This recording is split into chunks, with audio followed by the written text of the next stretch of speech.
예, 우리 하나님의 말씀 같이 보겠습니다. 우리 마태복음 5장 38절부터 48절인데요. 본문 말씀이 조금 긴 것 같지만 그래도 저희가 한번 이렇게 읽어보면 좋을 것 같습니다. 우리 마태복음 5장 38절부터 48절까지 우리 한 절씩 돌아가면서 우리 교독하도록 하겠습니다. 제가 먼저 38절 읽겠습니다. 또 눈은 눈으로 이는 이로 갚으라 하였다는 것을 너희가 들었으나 나는 너희에게 이르노니 악한 자를 대적하지 말라. 누구든지 내 오른편을 치거든 왼편도 돌려대며 또 너를 고발하여 속옷을 가지고자 하는 자에게 겉옷까지도 가지게 하며 또 누구든지 너를 억지로 우리를 가게 하거든 진리를 명하고 내게 구하는 자에게 주며 내게 꾸고자 하는 자에게 거절하지 말라. 내 이웃을 사랑하고 내 원수를 미워하였던 것을 너희가 들었으나 나는 너희에게 이르노니 너희 원수를 사랑하며 너희를 박해하는 자를 위하여 기도하라. 네가 지은즉 하늘에 계신 너희 아버지의 아들이니 이는 하나님이 그 해를 악인과 선인에게 주시며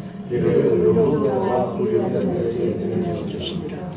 너희가 너희를 사랑하는 자를 사랑하면 무슨 상이 있으리요? 세리도 이같이 아니하느냐? 너희가 이런저런 원하면 당보다 더하는 것이 무엇이냐? 이방인들도 같이 읽겠습니다. 그러므로 하늘에 계신 너희 아버지의 온전하신 것 같이 너희도 온전하라. 아멘. 예. 아버지의 온전하신 것 같이 너희도 온전하라. 말씀이 주는 무게가, 말씀이 주는 부담이 너무 크고 너무 무겁습니다. 지금 주님은 오늘 말씀 저희들에게 계속해 나가시면서 이렇게 이제 사람이 할 수 없는 그런 지경의 그런 말씀을 오늘 하고 계십니다. 점점 강하게 이렇게 말씀하시더니 이제는 정말 인간으로서는 할 수 없는 그런 지경에 있는 그런 수준에 있는 그런 말씀을 저에게 하라고 하세요. 살인하지 말라. 미워해도 살인이라고 말씀하셨고 사실 이건 하나만 해도 저희들 평생 해도 이거 아마 할 수 없는 그런 말씀인데 더 이어서 또 간음하지 말라고 하시면서 마음으로 음욕을 품어도 간음이라고 하시고 이거 좀 지키기가 더 어려운 것일 수도 있을 수 있겠죠. 그런데 오늘은 주님이 어떻게까지 말씀하시냐면 이제 원수도 사랑하라고 하세요. 원수도 사랑하라고. 인간의 한계를 뛰어넘는 그런 말씀들을 지금 쏟아내 놓고 계십니다. 이 말씀을 우리 사람된 저희들이 지킬 수 있는 말씀일까요? 지금 저희 보고 이 말씀하신 대로 정말로 주님께서 우리 보고 이 말씀대로 살라고 지금 그렇게 말씀하고 계시는 것입니까? 정말 그렇게 말씀하고 계시는 것일까요? 주님께서 혹시 이상적인 그런 모델을 그려주시면서 우리는 못하지만 이상적인 모델을 주시면서 이렇게 재림하신 이후에 하나님의 나라가 임할 때나 새하늘과 새 땅에서나 그렇게 할 수 있는 이상적인 말씀을 그렇게 주시는 것일까? 주님은 그러신 것 같지가 않아요. 진심으로 지금 말씀하고 계시고 저희에게 그것을 요구하고 계신 것 같아요. 이 땅에 살고 있는 지금 현재 저희들에게 주님께서는 진심으로 말씀하시면서 우리에게 지금 당부하고 부탁하시고 이것을 우리의 삶에서 이루어내라고 지금 말씀하고 계시는 것을 저희들이 느낄 수 없고 피해갈 수 없는 주님의 그 말씀이 진정한 그런 주님의 그 중심을 저희들이 느끼게 됩니다. 이렇게 살라고 지금 말씀하고 계신 거예요. 이렇게 하라고 또 이런 마음이 되어지라고 말씀하고 계신 거예요. 근데 이제 여기 이제 문제, 우리의 딜레마예요. 사람이 누가 이렇게 할 수 있냐는 거예요. 사람은 못해요. 사람이 할 수 있는 것이 아니에요. 이번에 우리 어려운 일이 있어서 우리 한 흑인이 또 경찰관들의 무력적인 그런 폭력적인 진압에 의해서 정말 안타깝게 목숨을 잃었지 않습니까? 누구나 그거 분개하고 누구나 안타깝게 그렇게 분노합니다. 사람이라면 그렇게 되어지고 그 방법이 이제 폭력적인 방법으로 되어지는 것이 이제 잘못된 거지. 우리 그 촛불 시위처럼 비폭력으로 간디처럼 비폭력으로 이렇게 헤어진다면 아마 더 많은 그런 선한 영향력이 있을 텐데 이것이 그런 어떤 정의에 대한 올바른 요구가 폭력 시위로 말미암아 오히려 퇴색되어져 버리는 이런 결과를 가져오게 되어지는데 그 자체는 방법으로 이렇게 쓰여지는 그런 폭력적인 방법이 잘못이지 잘못된 것에 대해서 잘못됐다고 그런 안타까움을 안타깝다고 얘기하는 거 사람으로서 당연한 거 아니겠습니까? 근데 오늘 말씀은 주님께서 보면 원수까지도 사랑하라는데 이게 저희의 수준을 뛰어넘는 말씀이라 주님은 하셨어요. 진짜 십자가를 지셨고 주님은 그렇게 죽으셨어요. 주님은 하셨던 거예요. 주님은 이 말씀을 말만 놓고 주님은 그냥 지키지 않았던 게 아니라 말씀하셨고 정말 그렇게 십자가에서 죽으셨고 원수를 위해서 죽으셨어요. 우리 모든 죄를 짊어지시고 죽으셨어요. 주님은 실제로 하신 것을 저희에게 지금 말씀하신 거예요. 저희도 그렇게 하라는 거예요. 너무나 오늘 말씀이 부담되고 감당이 안 됩니다. 사실 이건 주님만이 하실 수 있는 거죠. 그 주님만이 하시는 것을 지금 저희 보고 우리 보고 하라고 주님께서 하시고 계십니다. 우리 보고 원수를 사랑하라고 그러세요. 우리 보고 눈은 눈으로 이는 이로 갚지 말라고 주님께서 그렇게 말씀하세요. 오늘 말씀해 보면 38절에 보니까 또 우리 한번 볼까요? 눈은 눈으로 이는 이로 갚으라 하였다는 것을 너희가 들었으나 나는 너희에게 이르노니 악한 자를 대적하지 말라 이렇게 말씀하세요. 그러니까 눈은 눈으로 이는 이로 갚으라. 이게 이제 출애굽기 21장 24절에 이렇게 말씀이 나와 있어요. 눈은 눈으로 이는 이로.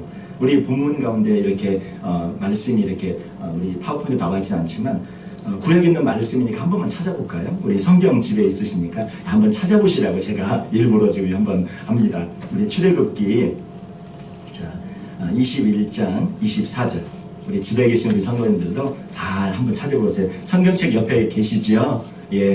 또 딴 데 두고 계시고 말씀 들으시고 혹시 그러실까봐 제가 한번 같이 찾아보자고 부탁을 드립니다. 21장 24절 말씀 보시면 한번 같이 한번 읽어볼까요? 눈은 눈으로, 이는 이로, 손은 손으로, 발은 발로. 그 밑에도 이어지면 이제 된 것은 된 것으로, 상하게 한 것은 상함으로, 때린 것은 때림으로 갚을지니라 이렇게 되어 있어요. 여기 이제 말씀을 주님께서 인용하고 계신 것입니다. 눈은 눈으로, 이는 이로 갚으라. 그렇게 구약의 말씀이 있어요. 그런데 주님께서는 그렇게 하지 말라고 말씀하세요. 왜냐하면 그거는 원수를 갚는 거니까.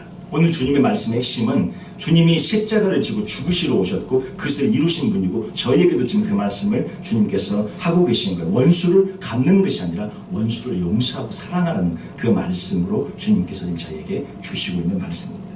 그리고 주님이 말씀하세요. 내 오른편 뺨을 치거든 왼뺨도 돌려대라. 뺨을 치는 이런 방법에 의해서 더 모욕적이고 수치스러운 그런 것이 되어져서 저걸 이제 그렇게 해석을 하기도 합니다. 또 속옷을 가지려고 그 다음에 이제 40절에 보면 속옷을 가지고자 하는 자에게 그렇게 고발하면 고도까지도 주라고 해요. 억지로 이제 올이 이제 2km죠. 심리가 4km니까 한 뭐 1마일이 조금 더 될까요? 뭐 2km를 가자 그러면 4km까지 이제 가자고 가주라고 얘기를 합니다. 그리고 구하는 자에게 주며 내게 꾸고자 빌려달라고 뭘 꾸어달라고 하면 그런 자를 거절하지 말라고 그렇게 하세요. 근데 이게 누가 이렇게 하셨냐면 주님이 하셨어요. 주님은 하신 거예요. 이렇게 오른밤 쳤을 때 왼밤도 돌려대고 다 맞으셨잖아요. 주님 뭐 온 옷도 주님 한 벌 그 옷 입조차도 그냥 제비 뽑아 사람들이 나눠 가졌잖아요. 다 주셨어요. 주님 사람들이 와서 얘기하고 그러면 같이 가주시고 고쳐주시고 치유해주시고 식사할 겨를도 없고 뭐 잠잘 겨를도 없이 그렇게 했어요. 구하는 자에게 자기 몸 다 그냥 십자가에서 자기 몸 물과피를 다 내어서 다 주셨습니다. 누가 하셨냐? 주님이 하신 거예요. 근데 문제는 주님이 이렇게 하시는 것처럼 지금 우리에게도 너도 이렇게 하라는 거예요. 너도 이렇게 하라. 우리 할 수 있어요? 못해요. 이 말씀을 지금 저희가 지킬 수 있냐? 못 지킵니다. 그 결론은 뭐냐? 우린 죄인이다. 이거 안 된다는 거예요. 할 수 없다는 것입니다. 그럼 할 수 없는 거를 지금 주님께서 이렇게 너보고 하라고 하는 것이냐? 결론적인 말씀은 주님이 하신 것처럼 주님이 우리 안에 살아계시면 내 안에 계신 주님이 이것을 이룰 수 있게, 주님이 이룰 수 있게 하라는 거예요. 주님 또 두 번째 말씀을 또 이어가십니다. 너희 원수를, 우리 그 다음에 쭉 이어지지 않습니까? 43절에 내 이웃을 사랑하고 내 원수를 미워하라 하였다는 것을 들었지만 나는 너에게 이르노니 뭐라 그래요? 원수를 사랑하라. 너희를 박해하는 자를 위하여 기도하라. 우리는 다 못합니다. 예. 그래서 우리는 사실 저 말씀을 우리에게 비춰보면 우리는 매일매일 죄를 짓고 있어요. 살인도 우리 감당이 안 돼서 매일 죄 지었잖아요. 미워하고 막 세상에 가족들 간에도 살인이 얼마나 영적 살인이, 마음의 살인이 많이 일어났어요. 근데 주님께서 주신 저 말씀을 가족 간에 뿐만 아니라 모든 내 이웃 전체를 사랑하라. 우리 저 말씀에 너무 찔리고요. 원수를 우리는 사랑하라. 못하지 않습니까? 그러니까 결론은 뭐냐? 우리는 죄인이다. 안 된다. 할 수 없다. 살인 가능, 그것까지 어떻게 좀 해보려고, 미워하지 않아보려고 애써보고, 마음으로 이상한 생각 안 해보려고 애써보고, 그것까지는 하겠는데, 이제는 더 큰 어마어마한 거대한 그런 절벽 앞에 저희가 서버렸습니다. 저 말씀이 원수를 사랑하라.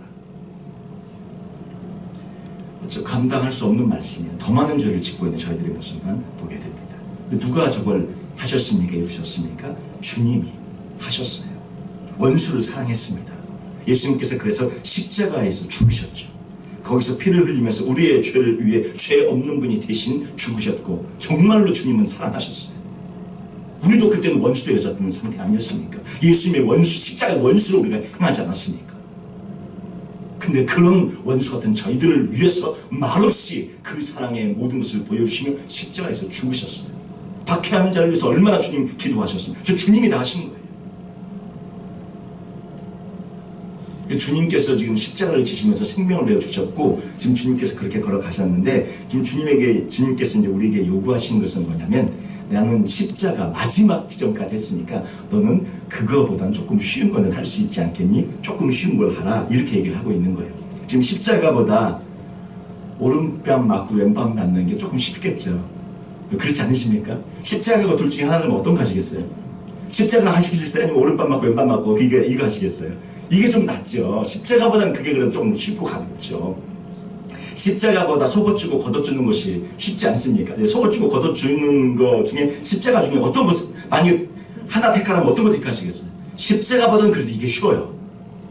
그리고 십자가보다는 2km 가서 좀 2km 더 가는 거, 한 뭐 2마일 가는 거, 그게 십자가보다는 쉽잖아요. 그 십자가보다 쉬운 걸 주님께서 얘기하시면서 나는 십자가까지 졌으니 너는 이 정도는 할 수 있지 않겠냐? 물으시는 우리가 그건 할 수 있지 않겠습니까? 저거 자체만 보면 얼어서 죽을 것 같았는데 십자가와 둘 중에 어떤 것이 쉽냐? 이거보단 십자가보단 이건 할 수 있지 않겠냐? 이렇게 묻는다면 우리가 그거는 십자가보단 그거는 할 수 있을 것 같아요. 이런 마음이 좀 들어진다는 거죠. 또 십자가보다 구하는 자에게 주고 또 구워달라고 하는 자에게 좀 구워주는 게 죽는 거 십자가보다는 낫지 않을까요? 이 모든 것이 지금 주님께서 얘기하신 이 모든 것이 사실은 십자가보다 쉽습니다. 근데 우리는 뭐라고 그래요? 주님 십자가도 질 수 있습니다. 이렇게 말하잖아요. 우리 믿음으로 기도하실 때 기도 막 깊이 들어가면 주여 십자가도 제가 질 수 있습니다. 감당할 수 있습니다. 무엇인지 주님 위해서 제가 죽음도 불사합니다. 이렇게 고백을 하고 믿음으로 얘기를 하는데 요거 하라 그러면 못해요. 네. 그러니까 진짜 우리의 믿음의 고백이 사실은 아니었다는 거죠. 그때는 믿음 충만, 성령 충만한 것 같아서 뭐 십자가도 내가 감당할 수 있을 것 같다. 막 두 주먹 불끈 쥐고 얘기하는데 사실은 진짜 그 믿음 그 깊이에 오지 못하고 이렇게 우리가 한번 이렇게 얘기하고 고백했던 거죠. 왜 저것도 못하니까.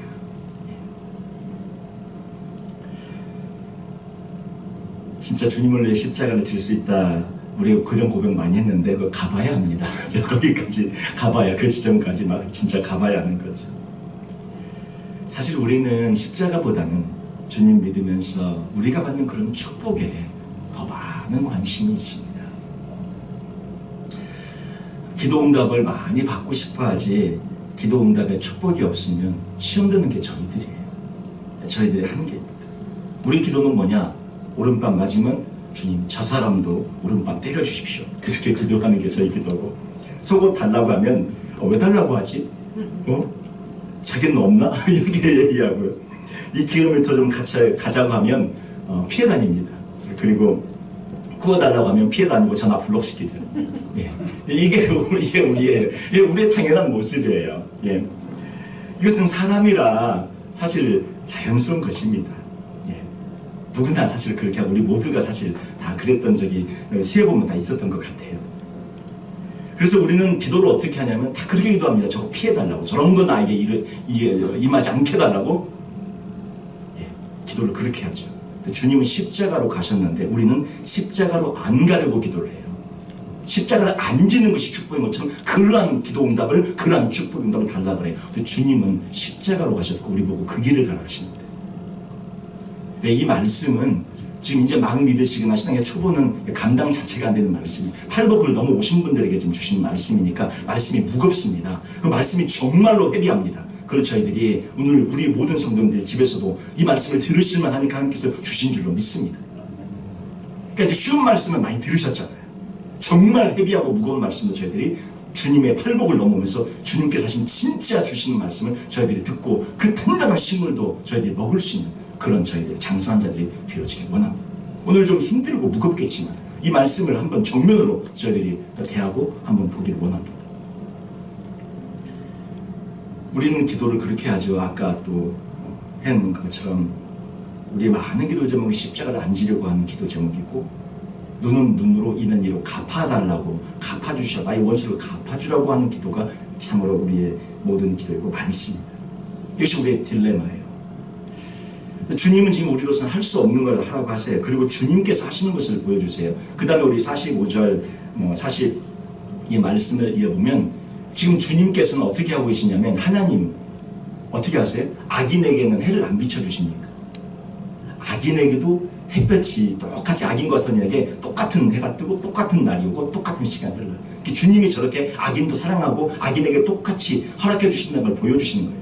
하나님은 악인이라고 햇볕을 조금 우리보다 반절만 주고 미우니까, 선인에게, 착한 사람에게는 햇볕을 온전히 다 주는데 악인은 뭐 3분의 1만 준다, 그러지 않는다는 거죠. 하나님은 악인도 똑같은 해와 똑같은 시간과 똑같은 날, 그런 비를 맞아도 의로운 자와 불의한 자에게 똑같이 비가 맞지, 의로운 자는 비를 좀 안 맞게 해주고 불의한 자만 여기는 쏟아비만 쫙쫙 내려가지고 쏟아비만 악한 사람은 내리게 하는, 이런 분이 아니시라는 거예요. 하나님께서 저렇게 악인과 선인에게 햇볕을 똑같이 비춰주시고, 악인과 선인에게 비를 똑같이, 악인에게도 선인에게도 그 모든 것이 똑같이 이렇게 허락해 준 것처럼 이렇게 주님께서 저희에게 하라고 말씀하고 계신 것입니다. 우리도 그렇게 하라는 거예요. 그래서 46절 47절에 보면 너희가 너희를 사랑하는 자를 사랑하면 무슨 상이 있으리요, 세리도 악한 자도 죄인도 이같이 한다. 조직폭력배도 자기 가족은 끔찍하게 생각하고요. 우리 저 마피아 그런 것도 자기 가족은 끔찍하게 생각합니다. 그리고 47절 말씀 글에 보면 너희가 너희 형제에게만 무난하면 남보다 더하는 것이 무엇이냐, 이방인들도 이같이 한다. 모든 사람도 가장 저런 건 다 한다는 거예요. 우리가 그들과 무슨 차이가 있냐. 십자가를 너희를 위해 지셨고 죽었던 그 예수 그리스도가 우리 안에 거한다고 하는데 우리는 도대체 그들과 다른 게 뭐냐. 딱 생각해 보니까 아무것도 다른 게 없어요. 이게 저희의 모습입니다. 그러므로 주님께서 말씀하세요. 하늘에 계신 너희 아버지 온전하신 것 같이 너희도 온전하라. 자, 이같이 하면 45절 다시 볼까요? 45절. 이같이 하면 하늘에 계신 너희 아버지의 아들이 될 것이다. 이같이 해야 진짜 아들이라는 거예요. 이같이 해야 진짜 자녀라는. 우리 근데 다 자녀라고 그러잖아요. 우리 다 하나님 아버지 아들이고 우리 다 하나님 아버지 딸이라고. 우리만 주구장창 하나님의 아버지하고 딸이하고 막 그러고 살았는지 모르겠어요. 물론 아들과 딸 중에 그냥 아들과 딸이죠. 근데 참 속색이는 아들이 있고 속색이는 딸이 있지 않습니까? 저희가 그런 건지 몰라요. 하나님이 정말 저기서 말하는 아버지의 아들이 되리라는 것은 정말 기뻐하는 아들, 어디에 누나도 자랑하고 싶은 아들, 누구만 만나면 내 아들이요, 누구만 만나면 내 딸이요, 이렇게 자랑하고 싶은 아들이 있잖아요. 자랑하고 싶은 딸이 있잖아요. 누구만 만나면 아들 얘기 물어볼까봐 막 두려워. 아들 얘기 안 물어봤으면 좋겠고, 누구만 만나면 딸 얘기 안 물어봤으면 좋겠는데 그런 아들과 딸 말고요. 주님이 지금 저희들을 볼 때 누가 물어볼까 봐 겁나는 거예요. 예. 그 아들, 그 딸 물어볼까 봐. 근데 주님 보실 때 내 아들입니다. 예. 이 사람은 내 딸입니다. 막 천군 천사 앞에 자랑하고 싶어하고 심지어 사람 앞에서도 막 자랑하고 싶은 그런 아들, 그런 딸을 말하고 있는 거예요. 그런 아들이 될 것인데, 그렇게 되면 하늘 아버지의, 우리 마지막 48절 보여주셔요. 예, 감사합니다. 그러면 하늘 아버지의 온전하심과 같이 너희도 온전하게 될 것이다. 너희도 온전하기만은 너희도 온전하게 될 것이다. 저희 이 말씀을 어디까지 지금 우리를 수준을 하나님께서는 끌고 올라가시냐면 아버지의 온전하심, 하나님의 온전하심, 예수님의 온전하심 같이 우리도 온전하라는 거예요. 말씀이 주는 무게가 오늘 굉장히 큽니다. 우리에게 하라고 하는 것입니까? 그렇습니다. 사실 정말 그렇습니다. 하라고 하시는 거예요. 바로 그것이 온전한 것이기 때문에. 그리고 하나님 아버지가 악인과 선에게 해를 똑같이 비를 똑같이 내려주고 있고 예수님이 십자가를 지어서 이것을 다 이루시는 것처럼 우리도 그렇게 해야 온전하게 되어진다는 거예요. 그리고 주님께서 말씀은 온전하라는 것입니다. 이제 어떻게 하면 우리가 예수님처럼 될 수 있을까? 우리가 이제 이것을 오늘 좀 더, 그럼 어떻게 하면 온전할 수 있을까? 어떻게 하면 저렇게 할 수 있을까? 우린 결론은 못한다 하지 않습니까? 못합니다. 다 죄인입니다. 여기서부터 시작하는 거예요. 안 된다. 한다 생각하면 이제 그때부터 복잡해지죠. 더. 예. 다시 팔복으로 처음부터 가자고 다시 오셔야 돼요. 예. 못한다 부터 시작해야 이게 희망이 보이거든요. 한다 생각하면 아직 팔복, 심리에 가난 자도 아직 안 오신 거예요. 그러면 아직 더 좀 이렇게 더 깊이 생각을 해보시고 자신의 명과 하나님 앞에 더 나아가셔야 합니다. 못한다, 팔복을 다 통과하셨죠. 못한다, 거기서부터 시작해야 된다는 것입니다. 이것을 할 수 있는 유일한 길 한 가지밖에 없어요. 유일한 길 한 가지는 갈라디아서 2장 20절입니다. 우리 갈라디아서 2장 20절 말씀, 우리 집에서 우리 성경을 찾아보셔도 좋고 앞에 있으니까 한번 같이 한번 읽어보도록 하겠습니다. 내가 그리스도와 함께 십자가에 못 박혔나니 그런즉 이제는 내가 사는 것이 아니요 오직 내 안에 그리스도께서 사시는 것이라. 이제 내가 육체 가운데 사는 것은 나를 사랑하사 나를 위하여 자기 자신을 버리신 하나님의 아들을 믿는 믿음 안에서 사는 것이라. 예, 지금 내 안에 누가 살아계신다고 말씀하고 있습니까? 내가 사는 것이 아니요 그리스도께서 사시는 것이다. 근데 그 전에 뭐가 되어져요? 내가 그리스도와 함께 십자가에 못 박혔다. 이 말은 뭡니까? 죽었다. 나의 자아가 처리되고 죽었다. 나의 욕심이 죽었다. 나의 정이 죽었다. 나의 지식이 죽었고 나의 경험이 죽었고 나의 모든 의지가 죽었고, 그래서 이것이 예수님과 함께 살아나 예수님을 통한 새롭게 살아난 지식, 경험, 의지, 나의 모든 것, 바로 그것을 말하고 있어요. 근데 우리가 안 죽고서 이 과정을 거치지 않고서 내 안에 예수님이 살았다. 그러니까 이제 예수님이 능력이 없는 겁니다.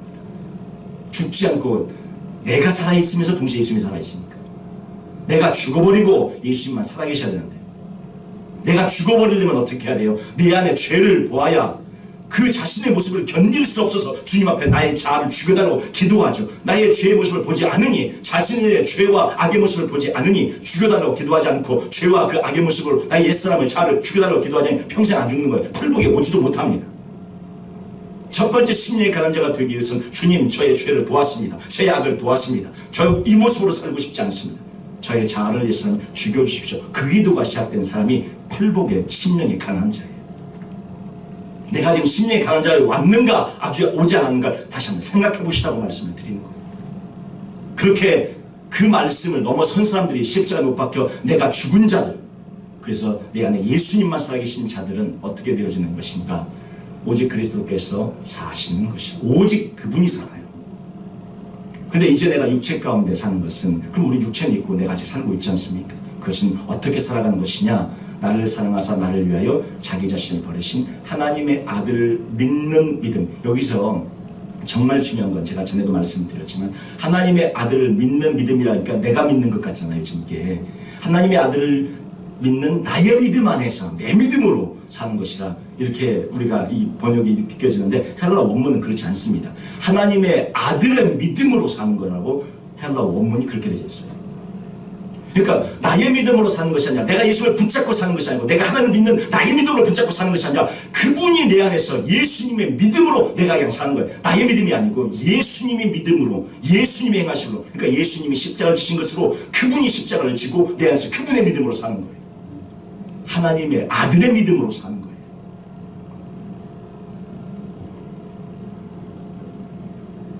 주님 그렇게 말씀합니다. 그러니까 죄가 별로 없다고 생각하는 사람들, 나는 지은 죄도 별로 없고 나는 의롭게 살았는데 이렇게 되면 참 이게 어려워져요. 그러니까 주님을 위해서 살아온 사람일수록 저기로 빨리 가기도 하고 사실은 더 이렇게 큰 어떤 장애물 앞에 놓여져 있기도 합니다. 근데 그 장애물을 한번 뚫으면 정말로 깊이 가요. 근데 그 장애물이 굉장히 좀 큰 장애물이 있을 수도 있습니다. 주님을 믿으면서 자신의 죄악을 깊이 보기도 하고 또 반대로 그 잘 믿은 것이 의가 되어져서 죄인됨을 못 보기도 합니다.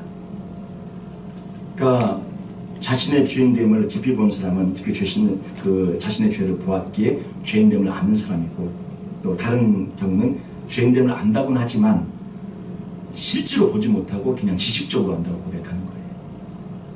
근데 사실 이래도 저래도 어렵습니다. 어쨌건 이 말씀의 깊이는 누구에게도 사실 어려운 말씀입니다. 쉬운 길이 없어요.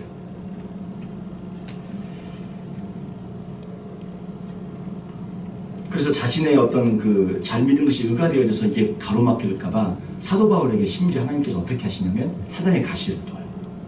너무나 잘 믿은 것이 교만하게 될까봐. 그래갖고 가시를 둬갖고 그걸 뭐 간질이라도 하고 안질이라도 하고 여러 가지 성경학자들이 이제 얘기를 하는데, 하여튼 그 육체의 가시, 사단의 그런 사자가 바울의 몸에 있었어요. 그래가지고 그것이 교만하지 못하게 한 겁니다.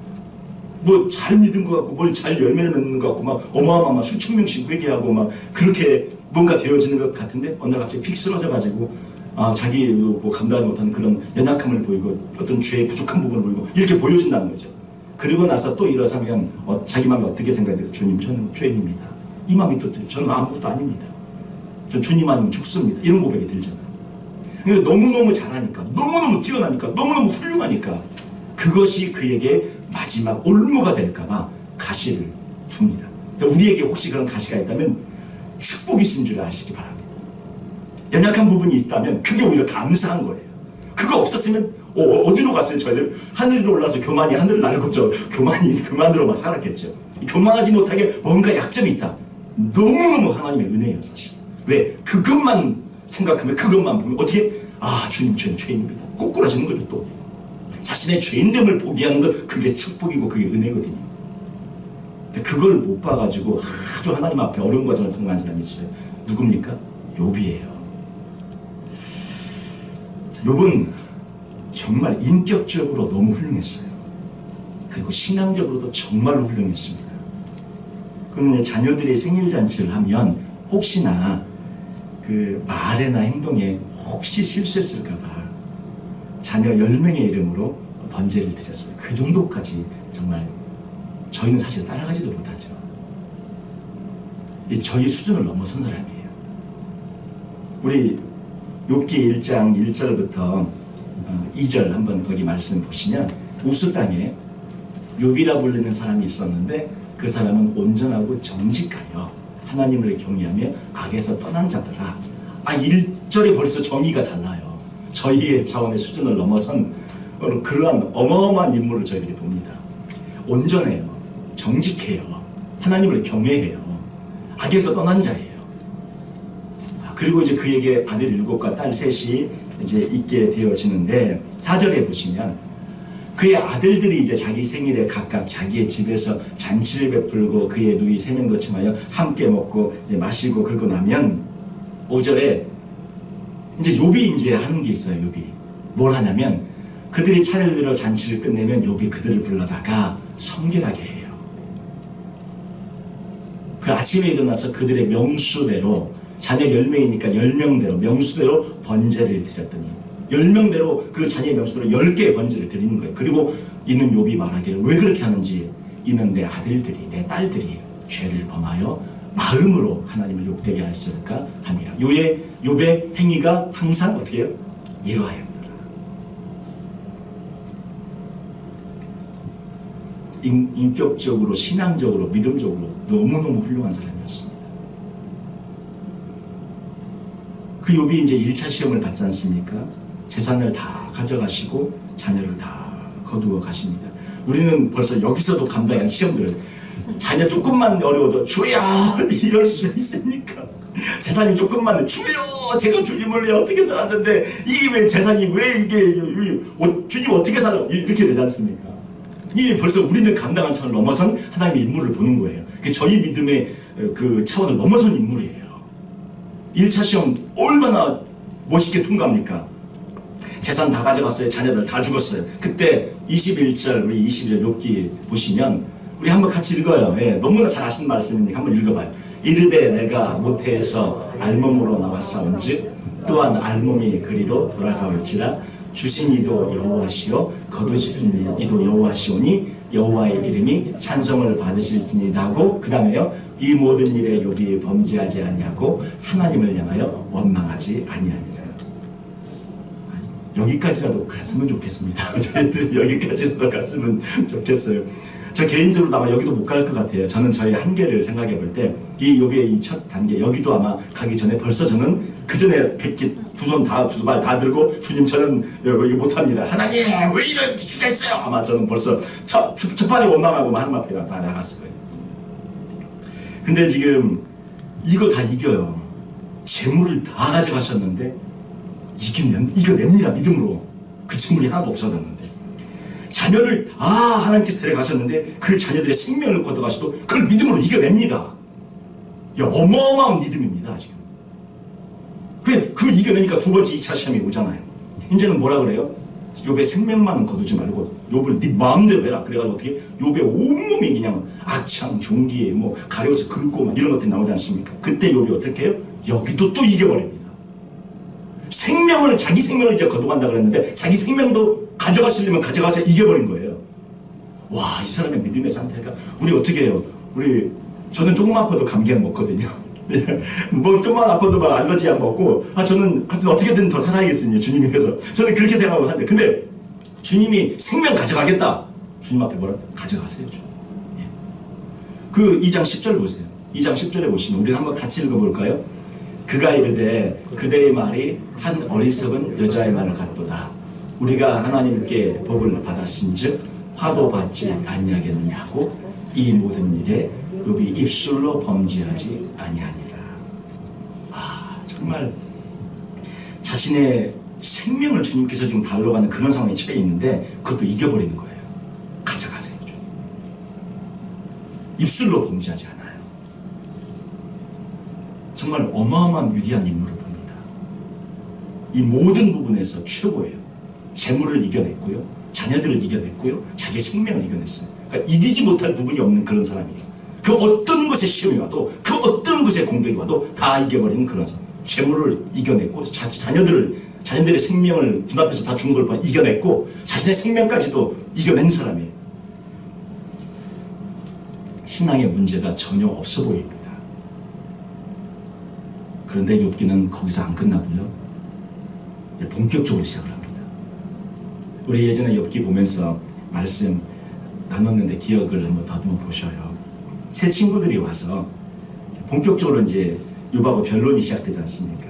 새 친구들의 얘기의 핵심은 뭐였어요? 여러 가지 다른 주장이 있었지만 결론은 네가 죄지어서 그런 것이다. 회개해라. 네가 죄인이다. 이 얘기지 않습니까?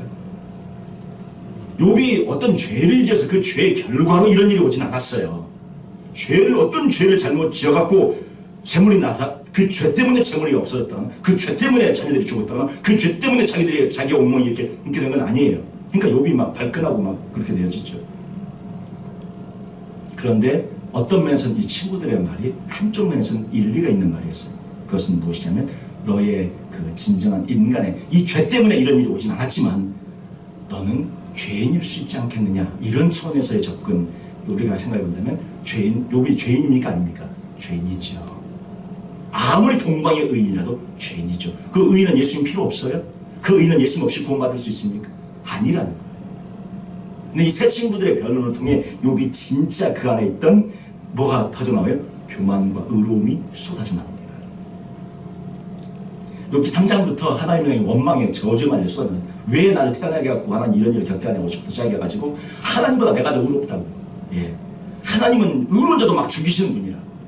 하나님께서는 막 의로운 자를 사냥하시고 막 그걸 보고 괴롭히면서 즐거우시는 분이라. 욥이 앞에 1장 2장의 욥과는 완전히 다른 그런, 이게 뭐예요? 이게 진짜 욥이죠. 진짜 욥의 내면의 모습들이 3장부터 그 뒤로부터 어마어마하게 쏟아져 나온다는 것입니다. 하나님을 원망하기 시작해요. 자신이 얼마나 의로운 자인지를 말하기 시작해요. 욥은 이제 여기서 무너지기 시작하는 것입니다. 자신 안에 있던 그 의로움을 건드니까 재물에 다 가져감도 안 무너졌던 욥, 자녀들의 어떤 그런 것도 안 무너졌던 욥, 그리고 자신의 생명까지도 내어놓을 수 있는 그런 욥이 자기의 의로움을 주님께서 다 건드니까 거기서 무너져 버려요. 본 모습이 이제 드러나는 거예요. 그러니까 이건 욥이 사실 모르고 있었던 거예요. 모르고. 알고 있었다면 이렇게까지 하지 않았어요. 하나님께서. 모르니까 아는 데까지 어떻게 알게 하시려고 거기까지 하나님께서 이끌어 가시는 것을 저희들이 본다는 거죠. 욥 몰랐어요. 자기 안에 이런 것이 있는지. 진짜 그 상황에 딱 맞추고 맞닥뜨리니까 그게 친구들이 자꾸 공격을 하니까 너 죄지었다. 너 죄인이다. 아, 나 죄 안 지었는데. 평생 주님 위해 살았는데 자꾸 죄인이라고 하니까 얼마나 신경질이 나요. 그러다가 얘기하다 보니까 자기가 의롭다는 것을 자꾸 얘기하다 보니까 어디까지? 하나님보다 내가 더 의롭다. 여기까지 가버린 거죠. 근데 그게 그 마음에 있었는데 몰랐던 거예요. 숨어 있었던 거죠. 사실 그게 가장 큰 죄였던 것이죠. 하나님께서 그것을 끄집어냈는데 욥은 그게 어마어마한 축복으로 바뀌어요. 나중에 죄인이라고 하니까 폭발한 거예요. 의롭게 산 만큼 그 의가 자신의 교만이 되고 초롱성이 되어져요. 나는 이 정도의 사람이라는 거예요. 나는 죄와는 무관한 사람이라는 거예요. 이런 사람이 더 깨지기 어렵습니다. 더 깊은 차원의 그 터치가 있기 어려워요. 예수님이 무슨 죄가 있었습니까? 근데 예수는 어떻게 했어요? 너 죄인이라니까 이거 막 발끈하잖아요. 근데 예수님은 가서 죄인 되라. 그러니까 가서 죄인 되잖아요. 그 모든 죄와 저주를 짊어지고 네 것도 아니지만 너는 그런 하나님의 아들이네. 너는 십자가에 죽으라고 하니까 예수님은 어떻게 해요? 자기 것 특징을 다 받아들이시고 가서 그냥 예수님이 죽지 않습니까? 네 죄도 아닌 다른 사람의 죄까지 다 짊어지고 저주까지 다 짊어져 했을 때 예수님은 알겠습니다. 그렇게 하셨어요. 우리 빌립보서 2장 5절부터 8절까지 있는 말씀인데요. 우리 한번 같이 한번 읽어보도록 하겠습니다. 너희 안에 이 마음을 품으라. 곧 그리스도 예수의 마음이니 그는 근본 하나님의 본체시나 하나님과 동등됨을 취할 것으로 여기지 아니하시고 오히려 자기를 비워 종의 형체를 가지사 사람들과 같이 되셨고 사람의 모양으로 나타나사 자기를 낮추시고 죽기까지 복종하셨으니 곧 십자가에 죽으심이라. 그분의 그 겸허와 겸손, 그분의 그 낮아지심, 얼마나 하나님의 아들이신 분이 저렇게 낮아지신 거예요. 그리고 그분이 어떻게 하십니까? 갈라디아서 3장 13절. 우리 갈라디아서 3장 13절인데요. 우리 집에 계신 분들도 한번 우리 성도님들 한번 찾아보시면 좋을 것 같아요. 한번 찾아보시고 우리 여기 있으니까 한번 같이 읽어보면 좋겠습니다. 그리스도께서 우리를 위하여 저주를 받은 바 되사 율법의 저주에서 우리를 속량하셨으니 기록된 바 나무에 달린 자마다 저주 아래 있는 자라 하였습니다. 예. 예수님 저주 받으셨어요. 그 죄를 다 짊어지셨어요. 그 죄 때문에 주님이 죽으신 거예요. 그 결국 무슨 얘기예요? 주님이 그 죄 모든 저주를 짊어지고 주님 것으로, 그래서 우리 모든 죄를 그분에게 전가했으니까 그분 거잖아요. 그분이 그렇게 죄를 다 감당하시고 죽으신 거예요. 죄도 없는 분이 너 죄인이다. 예수님 죄인으로 죽으셨어요. 저주를 받아서 저주 아래 죽었어요. 우리 때문에 그러신 거죠. 근데 우리는 사람이 뭔데? 너 죄인이다 그러니까 나는 의인이야. 그러고 발끈합니까?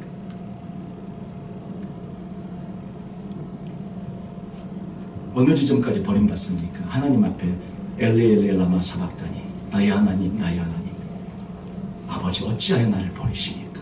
이 지점까지 그 버림을 받지 않습니까? 근데 우리는 내 안에 이렇게 가득 차 있는 그런 그런 죄를 보라고 해도 보지를 못해요. 제가 지금 이 말씀을 계속 우리 성도님들이 지금 들으시면서 이 산상문대 말씀을 들으면서 목사님이 뭐 똑같은 얘기를 계속 한 관점을 하고 계신다 느끼신 분들이 계실 거예요.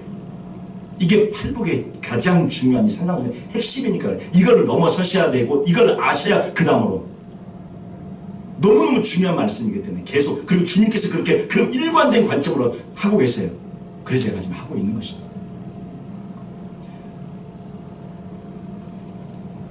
우리는 내 안에 가득 차 있는 그 죄를 보라고 해도 보지를 못해요.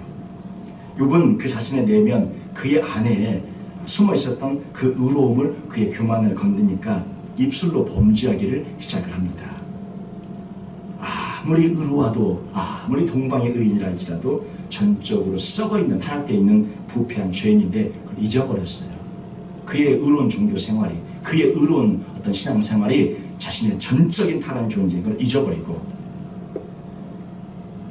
하나님 앞에, 아까 입술로 범죄하지 않았잖아요. 2장 마지막 두 번째 테스트 때도. 근데 3장부터 입술로 범죄를 어마어마하게 많이 합니다. 그것을 하나님은 보여주시고자 욥기의 핵심은 그 뒷부분에 있어요. 우리 그 죄악의 깊이를 어느 정도만큼 보아야 될까요? 우리 레위기 13장 13절에 있는 말씀 우리 한번 같이 읽어볼까요? 레위기 우리 13장 레위기 우리 한번 찾아볼까요? 예, 제가 우리 잘못 이렇게 레위기 우리 13장 13절에 있는 말씀, 예, 우리 구약성경 너무 중요한 말씀이어서 전에 이 말씀을 또 한번 설명해 드린 적이 있는데 그래도 우리 한번 더 봐요. 우리 정말 중요한 말씀이어서 그렇습니다. 레위기 13장 우리 13절에 있는 말씀 보면 12절부터 볼까요? 12절, 13절, 14절, 예, 우리 12절부터 우리 한번 같이 14절까지 같이 한번 세 절만 같이 읽겠습니다. 제사장이 보기에 나병이 그 피부에 크게 발생하였을 때 그 환자의 머리부터 발끝까지 퍼졌으면 그가 진찰할 것이요, 나병이 과연 그의 전신에 퍼졌으면 그 환자를 정하다 할지니 다 희어진 자인즉 정하거니와 아무 때든지 그에게 생살이 보이면 그는 부정한즉. 예, 이 말씀의 의미를 저희들이 깊이 있게 한번 생각해 보면 좋겠습니다. 우리 구약시대의 문둥병은 죄로 인한 것으로 다 간주해서, 그래서 부정하다 그런 거예요. 그리고 집 밖에 따로 떨어져 살게 했어요. 문둥병이 들렸다. 그건 문둥병 죄의 상징이잖아요. 예, 그 미리암도 죄를 지어서 하나님께서 문둥병 들리게 하시지 않습니까? 그 죄를 지었을 때 줬던 죄의 상징, 죄의 모습이에요. 그런데 지금 이 문둥병을 죄라고 한번 생각해 보시기를 해석해 봐요. 안 그러면 이해가 안 가요. 문둥병이 보세요. 12절에 크게 발하였을 때 머리부터 발끝까지 문둥병이 발했는데 이 사람은 문둥병 중에서 가장 많은 몸 전체가 썩어버린 문둥병이 들었으니까 부정해요, 정해요? 원래대로 하면 이제 부정하죠. 가장 부정한 자이죠. 그런데 말씀은 뭐라 그래요? 머리부터 발끝까지 퍼졌으면 제사장이 그를 진찰할 것이요, 과연 그의 전신에 퍼졌으면 13절에 그 환자를 정하라 할지니 다 희어진 자인즉 정하거니와. 문둥병만으로 해석을 하면 해석이 안 돼요. 문둥병만으로 해석을 하면 이 사람은 가장 부정한 자여야 되는데 정하다고 그래요. 그리고는 14절 보세요. 아무 때든지 그에게 생살이 보이면, 생살이 보이는 건 문둥병자가 나사가고 있다는 거지 않습니까? 좋은 거죠. 이제 생살이 차오르기 시작하고 나사가면 다른 부분에 전부 생살이 많이 차오르면 어떻게 돼요? 이제 나사가니까 점점 깨끗해질 수 있고 완전히 치유될 수 있는 그런 가능성으로 들어가는 것 아닙니까? 문둥병만으로 보면 어떻게 좋은 거예요. 치료가 되고 있다는 거예요. 그런데 이 말씀은 뭐라고 해요? 14절에 그는 부정하게 된다. 그러니까 조금이라도 생살이 나오면 바로 부정하게 되고 완전히 썩어버렸으면 정하다. 이게 도대체 무슨 얘기인가요? 이거는 문둥병만으로 해석이 안 되고요. 이 문둥병이 사녀 있는 죄로 이것을 적용시켜보면 해석이 되어져요. 내 머리끝에서 발끝까지 내가 전적으로 타락되어 죽고 부패하고 썩어있는 죄인입니다. 제가 죄로 가득 찼습니다. 그걸 깨닫는 순간 그 사람은 하나님 보시되 너는 이제 정하다, 거룩하다, 너 이제 예수와 함께 사는 사람이다. 이런 선포가 이루어지지만 내 머리끝은 아직도 아직 여기까지 죄는, 여기까지는 죄인데 여기는 아직 죄 아니에요. 발끝은 아직 죄가 아니에요. 조금이라도 나에게서 의로운 부분, 조금이라도 죄가 아닌 부분을 발견하고 찾고 생각하는 그 즉시 그는 어떻게 부정하게 되어진다는 것입니다. 이 말씀해 주는 의미가 어마어마합니다.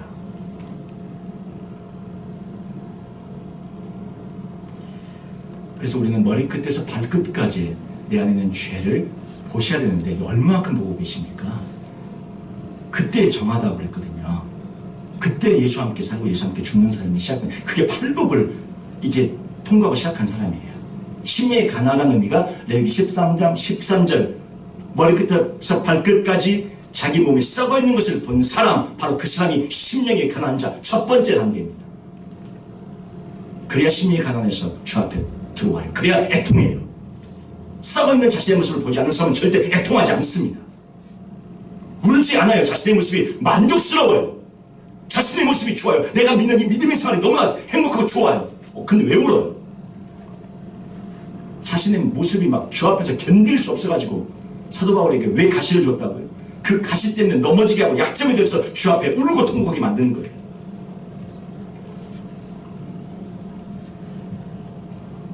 내 머리끝에서 발끝까지 완전히 부패되어 있다는 것을 보시는 것, 바로 그것이 심리에 가는 자 첫 번째 단계라는 것입니다. 이것을 보지 못하면 안 돼요. 주님은 그래서 이제 다시 오늘 본문으로 돌아오면 주님은 어떻게 하셔요? 너는 눈으로 갚지 않고 이는 이로 갚지 않으십니다. 주님이 그 하나님 아버지의 그 아들이신 것처럼 우리도 그렇게 하면 아들이 된다고 해요.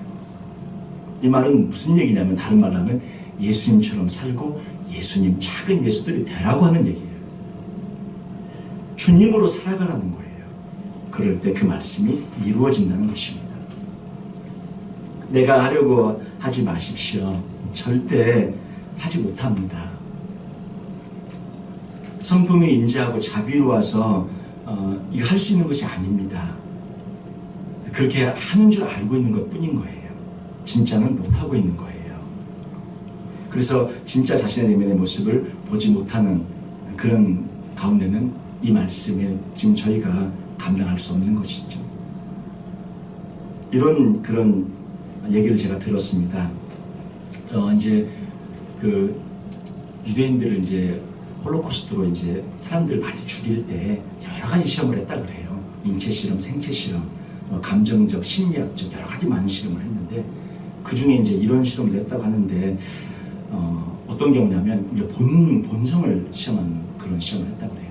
아이하고 엄마하고 동시에 그 방에 집어넣는데 그 방을 이제 뜨겁게 달구기를 시작하는 거예요.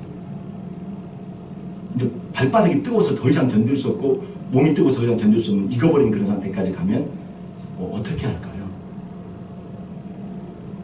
어떤 부모들은 자기가 들어눕고 아이를 품에 안아서 아이를, 자기는 익어가는데 아이를 살리는 그런 부모도 있었다고 합니다. 근데 많은 부모들이 어떻게 했냐면 아이를 발로 밟고 그 위에 올라서 있어서 자기 생명을 먼저 건졌던 그런, 예.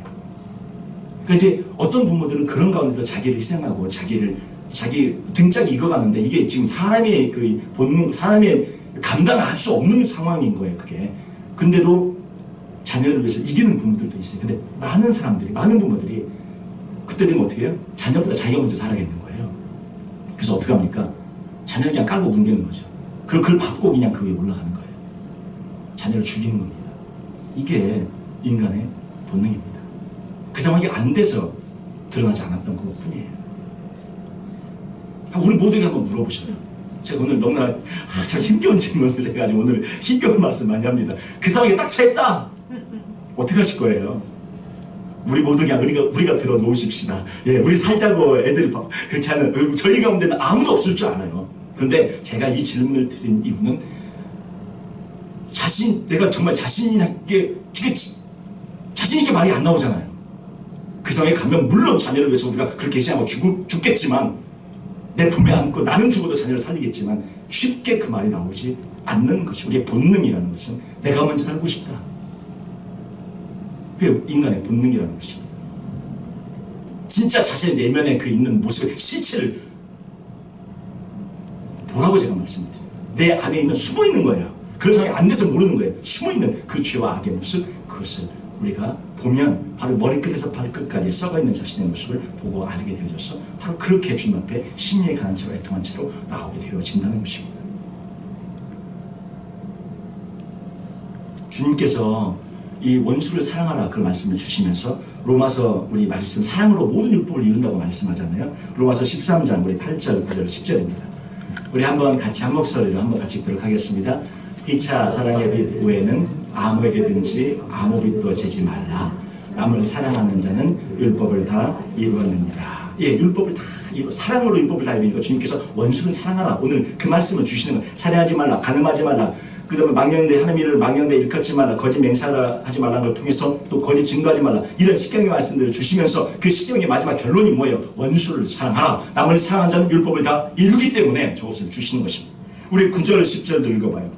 간음하지 말라, 같이 읽겠습니다. 간음하지 말라, 살인하지 말라, 도둑질하지 말라, 탐내지 말라 한 것과 그 외에 다른 계명이 있을지라도 내 이웃을 내 자신과 같이 사랑하라 하신 그 말씀 가운데 다 들었느니라. 10절이요. 사랑은 이웃에게 악을 행하지 아니하나니 그러므로 사랑은 율법의 완성이니라. 오늘 주님께서 마태복음에 주신 말씀과 똑같은 얘기를 하고 있잖아요. 지금 원수를 사랑하라. 예, 사랑은 이웃에게 악을 행하지 않는다. 바로 그 사랑이 율법의 완성이니까 예수님이 율법을 완성하기 오셨고 우리에게 주님께서 주시는 메시지는 뭐냐면 너도 나처럼 이렇게 율법을 완성하라. 사랑으로 이루어내라. 나처럼 살아라. 그렇게 말씀하고 계신 거예요. 우리 마태복음 22장 36절 40절 너무나 하나님의 사랑 이웃사랑 너무나 잘 아시는 중요한 말씀 아닙니까? 우리 한번 같이 읽어봐요. 선생님, 율법 중에서 어느 계명이 크니까? 예수께서 이르시되 내 마음을 다하고 목숨을 다하고 뜻을 다하여 주 너의 하나님을 사랑하라 하셨으니 이것이 크고 첫째 되는 계명이요 둘째도 그와 같으니 내 이웃을 내 자신같이 사랑하라 하셨으니 이 두 계명이 온 율법과 선지자의 강령이니라. 하나님 사랑, 이웃 사랑, 이것이 온 율법을 이루는 것이다 말씀하고 있는데 바로 그것을 주님께서 오늘 팔복에 우리 산상수훈에 말씀하고 계시는 거예요. 이웃을 사랑하고 원수를 사랑하라. 바로 이것이 율법을 이루는 자, 이것이 어떻게 해요? 이렇게 하는 자가 온전한 자가 된다. 아버지 온전하신 같이 너희도 온전한 자가 되라고 말씀하는 것은 이렇게 하라고 말씀하고 있어요. 어떻게 온전하라고 하시는데 어떻게 온전하냐? 예수님이 해야 온전한 것입니다. 그래서 내가 할 수 있냐? 내가 할 수 없어요.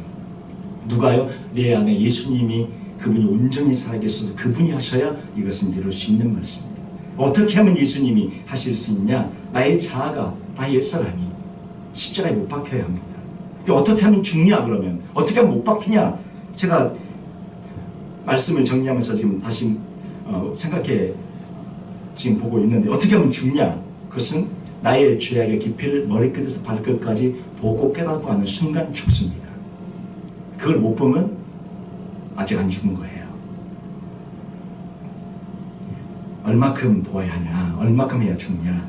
다시 말씀드립니다. 머리끝에서 발끝까지 죄로 가득 찬 것, 내 몸의 모든 부분이 세포 하나하나까지, 나의 힘줄 하나하나까지, 나의 뼈 마디마디까지, 내 안에 흐르는 피 하나하나까지가 전체 전부 다가 썩어있고 죄라는 것을 본 사람입니다.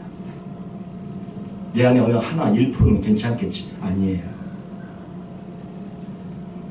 그것을 보지 못하고 깨닫지 못하면 아직 죽지 않은 것입니다. 이렇게 나의 죄를 보는 것이 어떻게 온전하게 되는 것이고 그래야 주님으로 살고 주님으로 행하게 되어지니까 주님만을 의지하고 주님이 내 안에 선행을 하시니까 예수님이 사는 것이고 바로 예수님께서 아버지 온전하신 같이 너희도 온전하라는 말씀을 이룰 수 있는 그 말씀으로 들어가는 것입니다. 그래서 주님이 내 안에 생하실 때 눈은 눈으로 이는 이로 하지 않게 돼요. 주님이 안 하신 것처럼요. 그리고 원수를 사랑해요. 주님이 하신 것처럼. 박해하는 자를 위해 기도해요. 주님이 그렇게 하신 것처럼. 그리고 십자가의 마지막 죽으신 것처럼 주님께서 가신 것처럼 저희도 그런 삶을 살아갈 수 있는 그런 하나님의 진정한 아들이고 딸이 될 줄로 믿습니다. 내가 하려고 하면 시작부터 첫 걸음부터 잘못 되는 것입니다. 주님이 내 안에 사시는 거예요. 그것이 온전함입니다. 이러한 그런 온전함이 우리 모든 성도님들에게 다 같이 마시기를 주님의 이름으로 축원을 드립니다. 우리 함께 잠깐